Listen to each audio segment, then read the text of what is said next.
In her debut novel, Jillian did an amazing job of finding beta readers, editors, cover artists, everything that took time and research into putting out a professional project. She also touched on some very broad subject matter. Her novel is kind of a folktale / fairy tale. It touches on some very large subjects, I believe, especially considering the world today, which is abuse and carrying over blame from past generations and hurting people in the present who weren't even a part of those things to begin with. And as human beings, that's what we do. That's our number one problem in human nature and why so many biases and prejudices exist. So without further ado, let's get on with the interview.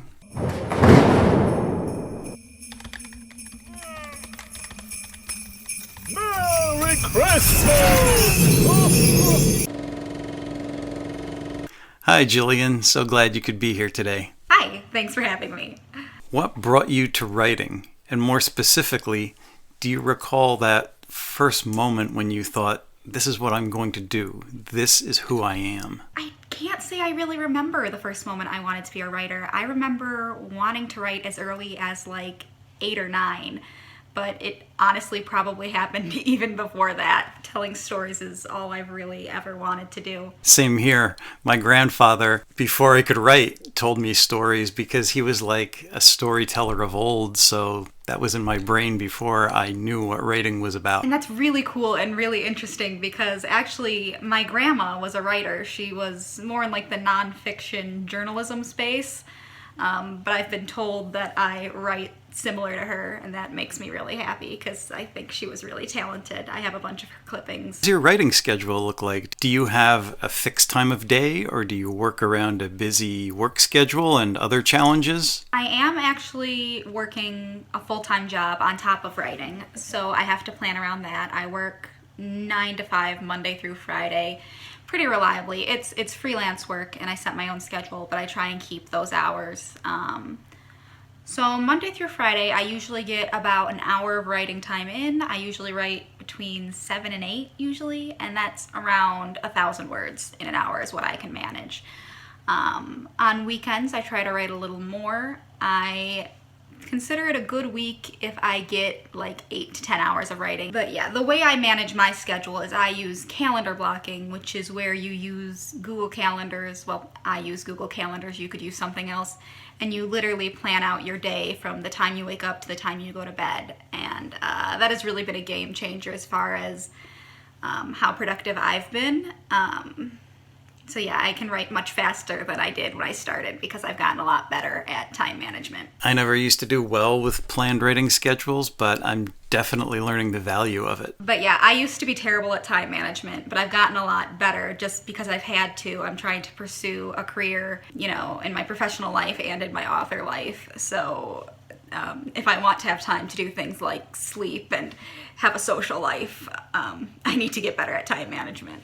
A lot of people I see worry about time constraints and impose these self-inflicted deadlines on themselves for learning craft and launching their debut project, which is no small thing to launch something like that to the world. How long did it take you to complete the Songbird's Refrain from conception to publication? Technically, I got the idea for the story that would become the Songbird's Refrain in May of 2015, but I didn't really start writing it until December of 2016.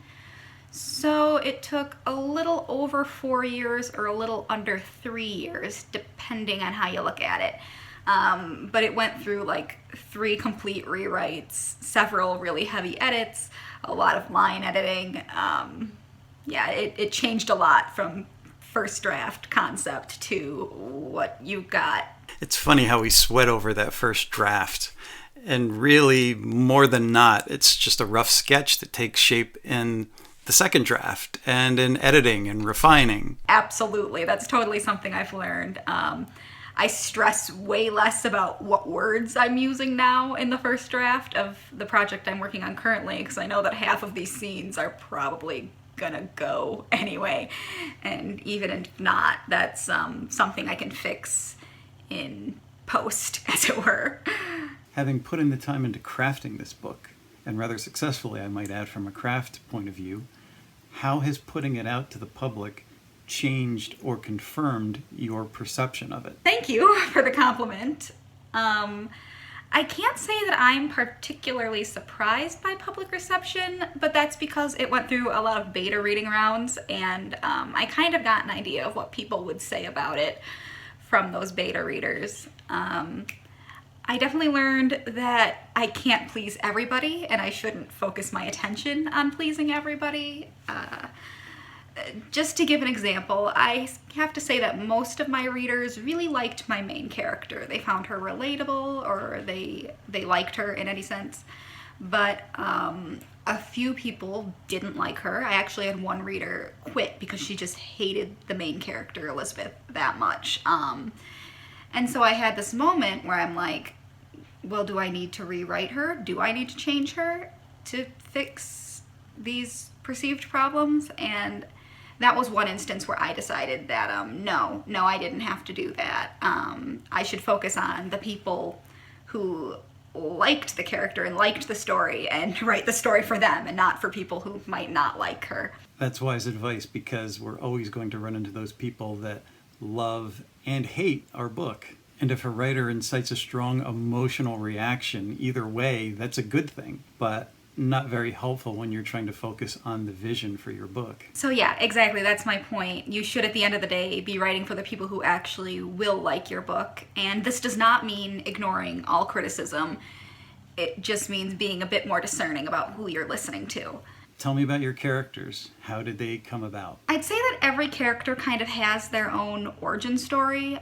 Some of them were really clear from the beginning. Like Violet's one of those characters. She hasn't changed too much in how she talks and how she acts and what she does throughout the plot. Some characters took a little bit longer. Elizabeth, my main character, kind of started out as almost like a blank slate in draft one. She didn't have a lot of personality to her. And it was through revising and rewriting that I really kind of got to the root of who she is and how she acts. As for why I wrote her the way I did, I'd say that there's definitely shades of my teenage self in there, with how unsure she is and how she feels just like a little bit out of step with the rest of the world. I think these themes of isolation are something that I think a lot of people went through in their teenage years, especially if, like Elizabeth, you're somewhat out of the norm. She's a lesbian, and I think that that idea of I'm different and there's something different about me is something that a lot of LGBT teens can relate to. Yeah, I do also think it matches the themes of the novel with the literal isolation of being kidnapped and being held away from the rest of the world. So yeah, it all just sort of mixed together, and that's kind of how she came about. But what can you tell me about your villain? How did she come alive for you? My villain, the Mistress, is actually kind of interesting in how she came about. I like to joke that in a nicer world, Elizabeth would have been the protagonist of a very sweet contemporary romance, and it's the Mistress genre hopping from like her gothic horror melodramatic story that messed everything up. And that's not too far from the truth, actually, because when I outlined the Songbird's refrain, it really was more of a straight horror novel. And so I sort of developed the Mistress as this horror novel antagonist. You know, she's very bigger than life. She's very powerful. She's scary. And even as the story kind of strayed from that, I think that she suits the plot well as that. So that's kind of how she started. And in later drafts, I do think that she kind of got a little bit clearer about her motivations and why she acts the way she does. But yeah, that's sort of how she came about. As an indie author, you've doubtless been plagued by the same questions everyone else has about self-publishing. How much will it cost? How much of all this is really necessary? You've put together a very polished package. Can you briefly outline some of the costs, like cover art, editing, and maybe give us a ballpark figure on some of the out-of-pocket costs you've encountered? Sure. I hired an editor and a cover designer. I bought a copyright and an ISBN. I published the paperback through Ingram Spark, which does have a fee that the other major print-on-demand publisher, CreateSpace, does not have, but I found that Ingram Spark can distribute to a wider range of places, so I went with that. I did also have to physically mail some of my advanced reader copies, and I had to buy some of the items for my pre-sale giveaway. I budgeted about $1,000 and $1,500 for all of that, and I did manage to come in a little under budget, so I think that's probably a good number to aim for. I will say that I went on the higher end for book cover costs. Book covers tend to run between $300 and $600, and I think mine was around $500 something, but I really like the design of it, so I went with that. Can you hear the cat meowing? I am so sorry. Do you mind? Anyway. I've heard people spending $3,000 to $4,000 and feeling disappointed, like they didn't get their money's worth or didn't end up with a very professional looking package. How much of that for you do you feel was luck and falling in with the right people, as opposed to doing research, looking at people's bona fides, their credentials, etc., finding those legitimately qualified people? Yes, I've heard that too, and I feel like that's maybe more than you need to spend. It took a lot of research. Actually, I spent months researching editors and cover designers in particular.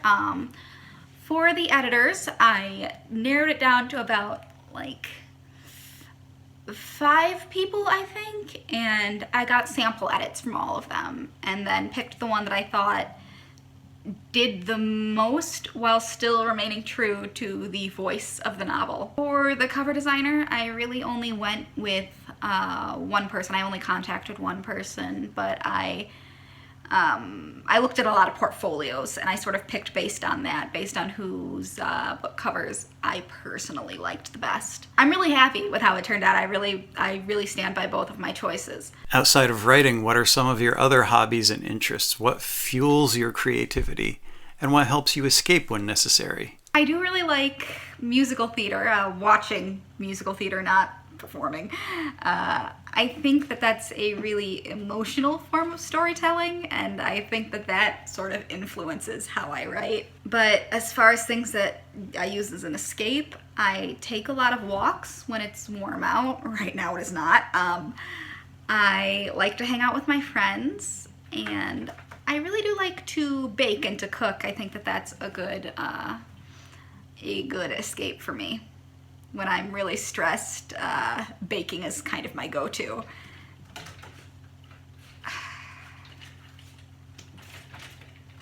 My dude!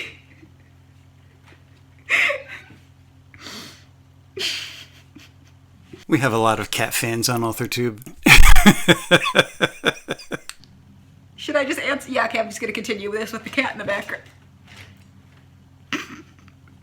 This is great. Sadie, honey, you need to calm down.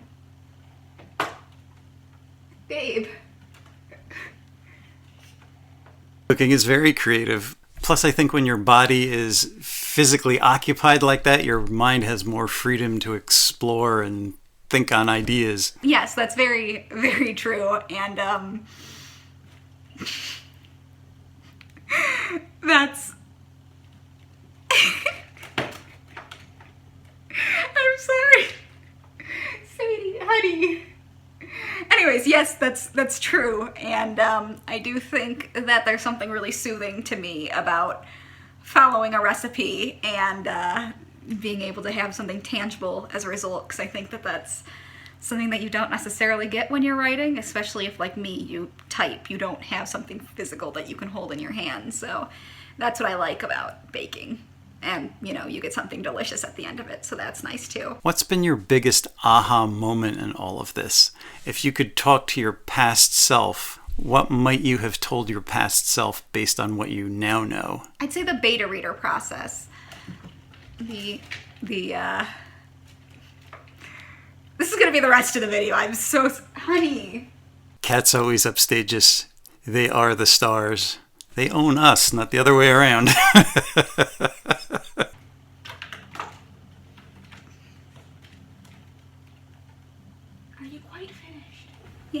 Okay. Okay, to answer that question, the beta reading process, I think, was probably the most enlightening thing to me. It really helped me learn how to sit with negative criticism, because I think that, yes, hello. I think that during that process, whenever I would receive some negative criticism, my very first instinct would be to reject it and be like, no, that they're wrong. I'm right, they're wrong. And my next instinct is, oh no, they're right and I'm wrong and I'm terrible and I don't know anything about anything. So it was a process of learning to, yes, hi, do you want to be part of this interview? It was a process of learning how to kind of sit with that and, oh, so now you don't want to. And kind of figure out, does this criticism have any merit? Do I want to listen to it? And that's something that I really had to figure out. In terms of Stephen King's idea of looking for common denominators in that feedback, was there a lot of common feedback? Because it doesn't sound like it was all that cut and dried. And yes, actually, there was some common feedback. I know a big thing was that the pacing in the first half was pretty slow and it was a little bit stagnant, so I had to fix that. And the common feedback was easy enough for me to take, because I could be like, if most people see this, then they're probably right. It was the things where there was only maybe one or two people saying it, but it still rang true to me, or maybe it rang a little bit too false to me, and I was like, is this actually wrong, or is it my ego getting in the way, that I really had to stop and think about. Yeah.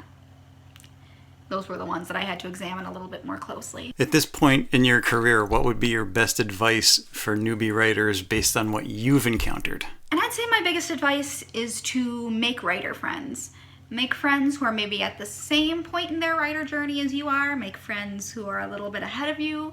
Make friends who are a little bit behind you. Just really find your tribe of people, because I can tell you that I would have gone absolutely bonkers without my friends to kind of keep me grounded, as it were. I think writing can be a very solitary experience, and you need to take steps to mitigate that, because if you don't, it can be really bad for you. I think writers and pretty much all creators want that bubble where the outside world doesn't interfere with us creating our masterpieces. The danger is, after a while, we can lose touch with the world that we're trying to portray. So creating that bubble can be very limiting. That is absolutely true. Also, it's just really terrible for your mental health, which is important whether or not you want to finish a novel. I think I mentioned I'm a lot better at time management now, so I think that that'll go a lot smoother. I think draft 2 of the Songbirds Refrain took me like 7 months or something like that, because I just didn't know how to manage my time, and the next drafts will go much faster, I think. My next project is another young adult novel. I'm not quite sure of the genre yet, but it's got some adventure in there and some romance and who knows what else, some fantasy, I think, elements as well. I'm still kind of figuring out what it is, which is kind of par for the course for me. I didn't know what Songbirds genre was until I had to publish it, to be honest with you. But I'm almost through draft 2 of that. I have just a few chapters left, and I am really excited about it because I'm having a lot of fun with characters who actually get to talk to each other instead of being locked up all day. So that's been really fun. I would love to have that one out faster than the Songbirds Refrain, but we'll see how it goes. Thanks for taking the time to do this interview, Jillian. Thanks for having me again. It was really fun. And if people want to follow you or stay tuned on the progress for your next project, where can they find you on social? If people want to get in touch with me, I'm mostly on Twitter and Tumblr, but I am also trying to step up my Instagram game, and you can find me as by Jillian Maria on most places, except for Instagram is Jillian Maria Author. Bye, Jillian, and we're out. Bye! If you haven't checked out The Songbird's Refrain and you want to see how all this came together, and I strongly suggest you do, I will leave links in the description box below on where you can purchase your copy, either digital or hard copy. Sadie started attacking my charging cord. Yep, okay. Could you not? Could you not? Well, that was rude. This is what I deal with day in and day out.